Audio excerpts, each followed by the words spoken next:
Electronic media print media మిత్రులందరికీ కూడా నా నమస్కారాలు తెలియజేస్తా ఉన్నాను. ప్రజా పాలన అంటే ఇదేనా అని నేను అడుగుతా ఉన్నాను. గౌరవ ముఖ్యమంత్రి ఉన్న జిల్లాలో ఇంత అరాచకమా అని నేను అడుగుతా ఉన్నాను. ఇలా స్వయంగా ముఖ్యమంత్రి ఉన్న జిల్లాలో ఇలా శ్యామ్ సుందర్ రెడ్డి అనే వ్యక్తి సుపారీ తీసుకొని పొనగంటి మల్లయ్య అని ఒక బీఆర్ఎస్ పార్టీ కౌన్సిలరు మోసం చేసి కాంగ్రెస్ పార్టీ కండువ కప్పుకొని ఎలక్షన్ ముందు పోయిన వ్యక్తి దగ్గర శ్యామ్ సుందర్ రెడ్డి అనే వ్యక్తి సుపారీ తీసుకొని ఇవాళ మా జమ్మికుంట మున్సిపల్ చైర్మన్ రాజేశ్వరరావు గారిని హత్య చేసే ప్రయత్నం ఇవాళ పొద్దున కొత్తూరు విలేజ్ చౌరస్తాలో నడి బొడ్డును జరగడం. ఏ విలేజ్ అన్న? జేపీ దర్గా దగ్గర ఇల్ముల్ నగర్ విలేజ్ లో ఇవాళ చంపే ప్రయత్నం చేయడం చాలా బాధాకరం అని చెప్పి సందర్భంగా తెలియజేస్తాం. నిన్న తుంగతుర్తిలో అట్లనే మా బీఆర్ఎస్ పార్టీ కార్యకర్తను ఆడ కూడా కొట్టడం జరిగింది. ఇది సుపారీలు ఇచ్చి చంపించుకునే ప్రయత్నం చేస్తే ఇదేమన్నా రాయలసీమ నాణ్య అడుగుతా ఉన్నాను. అసలు ప్రశాంతంగా ఉన్న తెలంగాణని అసలు ఇక్కడ ఉన్న శ్యామ్ సుందర్ రెడ్డి గారు ఎవరో మాకు తెలియదు. శ్యామ్ సుందర్ రెడ్డి గారు రాజేశ్వరరావు ఎవరో తెలియదు. ఆడ దిగి నువ్వు మున్సిపల్ చైర్మన్ అని తెలుసు, నువ్వు రాజేశ్వరరావు తెలుసు అని అంటే తనకి ఎట్లా తెలుసు అని మేము అడుగుతా ఉన్నాం. అంటే పొనగంటి మల్లయ్య ఉన్న రిసార్ట్లో రాత్రి 3 గంటలకి, కొంచెం ఆ వీడియో కావాలి కదా, రాత్రి 3 గంటలకి ఆయన దగ్గరికి పోయి ఆ రిసార్ట్కి పోయి సుపారీ మాట్లాడుకొని బయటికి వచ్చి పొద్దున 9 గంటలకి ఇవాళ హత్య చేసే ప్రయత్నం చేస్తే మా వాళ్ళు త్రుటిలో తప్పుకొని ఆడి నుంచి పోవడం జరిగింది. మేము ఖచ్చితంగా చెప్తా ఉన్నాం, ఇక్కడ ఉన్న సిఐ గారిని, పొనగంటి మల్లయ్య గారిని, శ్యామ్ సుందర్ రెడ్డి గారిని వెంటనే అరెస్ట్ చెయ్యాలి. వాళ్ళని అరెస్ట్ చేయకపోతే తీవ్రమైన పరిణామాలు ఎదుర్కొనే పరిస్థితి వస్తుంది. రేపు ఇవాళ వాళ్ళని అరెస్ట్ చేసి యాక్షన్ తీసుకోకపోతే, ఇలా కాంగ్రెస్ పార్టీ వాళ్ళు వాళ్ళని చెప్పి యాక్షన్ తీసుకోకపోతే ఖచ్చితంగా మేము చెప్తా ఉన్నాం, ఇక తీవ్రమైన పరిణామాలు ఎదుర్కోవాల్సి వస్తుంది. రేపు మా గౌరవ వర్కింగ్ ప్రెసిడెంట్ కేటీఆర్ గారు కూడా ఇడికి రావడం జరుగుతుంది, న్యాయం జరగకపోతే అని చెప్పి సందర్భంగా మీ అందరు కూడా తెలియజేస్తా ఉన్నాం. ఎందుకంటే ఇది బీఆర్ఎస్ పార్టీ ఒక మున్సిపల్ చైర్మన్నే ఈ విధంగా చేస్తే సామాన్య ప్రజల పరిస్థితి ఏందని చెప్పి నేను అడుగుతా ఉన్నాను. ఇవాళ ఈడికి మేము ఎందుకు వచ్చినాం? అందులో ఉన్న కౌన్సిలర్లు మా బీఆర్ఎస్ పార్టీ బీఫామ్ మీద గెలిచిన కౌన్సిలర్లు మా బీఆర్ఎస్ పార్టీ కౌన్సిలర్లని కిడ్నాప్ చేసి తీసుకొచ్చి అక్రమంగా ఇక్కడ ఒక రిసార్ట్లో పెడితే అందులో నుంచి మాకు ఒక 5 కౌన్సిలర్లు ఫోన్ చేసి, అన్న దయచేసి మమ్మల్ని ఇక్కడ నుంచి వచ్చి తీసుకొని పో, మమ్మల్ని ఇక్కడ అరాచకం చేస్తురు, కొడుతురు, తిడుతురు, మాకు చాలా ప్రాబ్లం అవుతుంది, ఇలా దయచేసి తీసుకుపోండి అని మా మున్సిపల్ చైర్మన్ గారికి, మా మున్సిపల్ వైస్ చైర్మన్ గారికి ఫోన్ చేస్తే వాళ్ళు రావడం జరిగింది. సార్ ఇక్కడ నుంచి 5-6 కిలోమీటర్ల దూరం ఉన్న ఇక్కడికి వచ్చి వాళ్ళు చంపే ప్రయత్నం చేస్తూ ఉన్నారంటే, వాళ్ళు శ్యామ్ సుందర్ రెడ్డి అనే వ్యక్తి వచ్చి నువ్వు నడరా, నేను చంపుతాం రా అనే ప్రయత్నం చేస్తే, ఇంత లావు కట్టెతోని కొడుతూ ఉంటే, తల మీద కొట్టబోతే ఇవాళ తన ఆపితే తన ఏళ్ళు ఫ్రాక్చర్ అయినాయి. ఇది పరిస్థితి.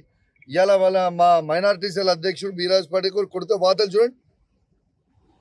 గీదా పరిపాలన అంటే మేము దీన్ని తీవ్రంగా ఖండిస్తూ ఉన్నాం.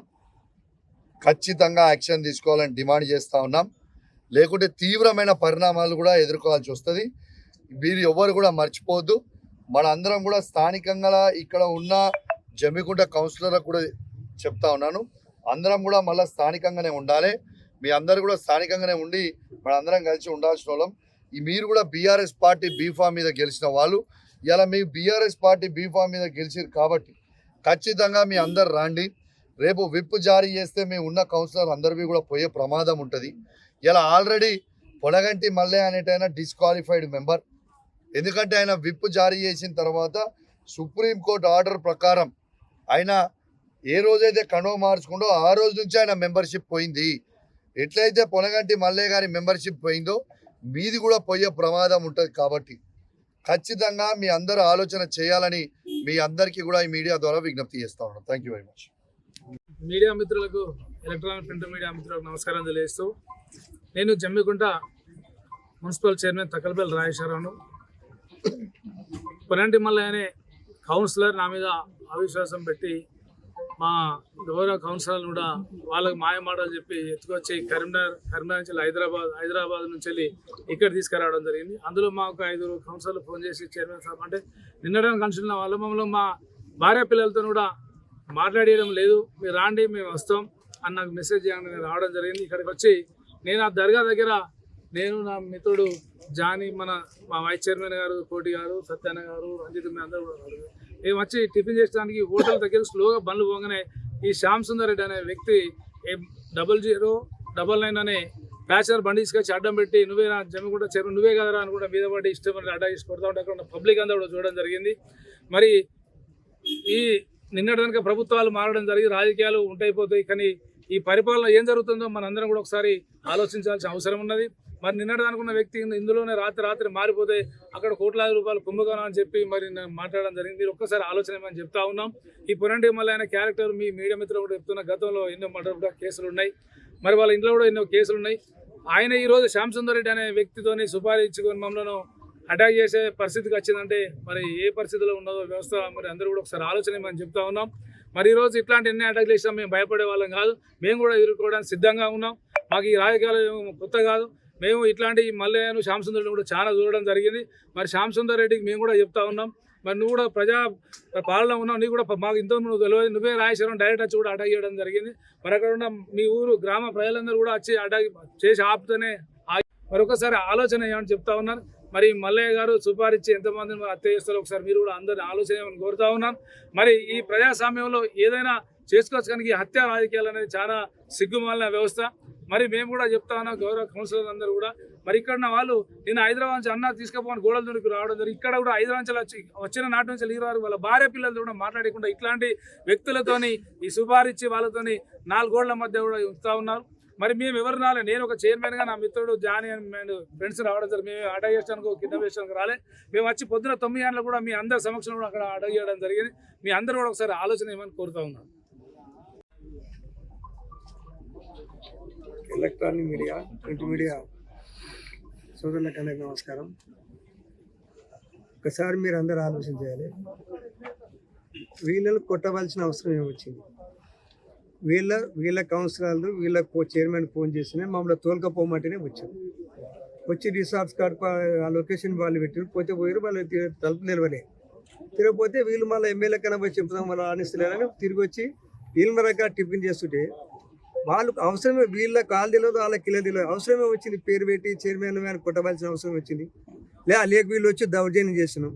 వాళ్ళని గుంజుకపోతుంటే ఆ కౌన్సిలర్ గుంజుకపోతుంటే అడ్డగిచ్చిన మేము అంటే వాళ్ళ లోపలికే రానిలేరు. ఈడ ఊళ్ళో కొట్టుకోమంటే ఇది మంచి సంప్రదాయం కాదు. ఇటువంటి జరిగితే ముందు ఇంకేం మంచిగా బాగుండదు. ఇది ఏం అవసరం? ఆయనకి సంబంధం ఏంది? వాళ్ళకు కొట్టవలసిన అవసరం ఏంది? మా నూరోళ్ళ మన కథన వీళ్ళు ఎవరు? వాళ్ళు వచ్చిరు, వాళ్ళ కౌన్సిలర్లకు వచ్చారు, అయినా వాళ్ళ మీద దౌర్జన్యం లేదు, ఏం లేదు. వాళ్ళని గుంజుకపోతుంటే అడ్డగించడం అనేది కూడా లేదు.